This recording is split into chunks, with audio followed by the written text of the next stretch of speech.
Peter Khalil, let's move on from that, though, to the war in the Middle East. I know we've discussed previously with you on this program social cohesion, warnings from Mike Burgess at ASIO. We know as a matter of record that investigations are now underway into radical Islamic preachings out of southwest Sydney. They've issued exhortations to jihad there. I'm sure you've read the quotes or are familiar with them.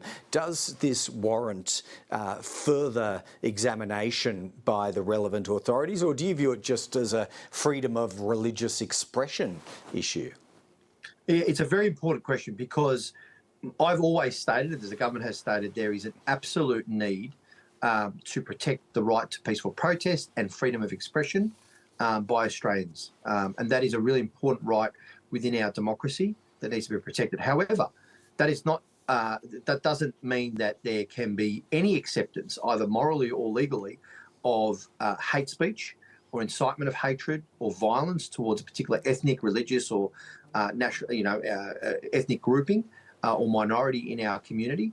That is absolutely unacceptable and needs to be dealt with both by the law enforcement agencies as well as us as leaders to condemn.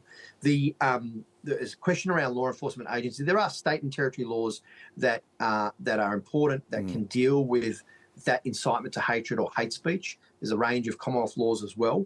I know that all of the security agencies and law enforcement agencies have a particularly important role in safeguarding the social cohesion of our society and following through on any of these incidents to ensure that they are dealt with promptly and that we maintain that social cohesion that you and I have talked about in the past. Yeah. So that's of critical importance in my mind, because whatever's happening overseas and there is tragedy and loss of life, it is important that we safeguard the pluralistic and diverse society that we have and the social cohesion and tolerance that we have, frankly, that makes Australia a great place to live. So are prosecutions either at state police level or, even possibly through federal laws likely to follow on the evidence that we've seen publicly from these preachers?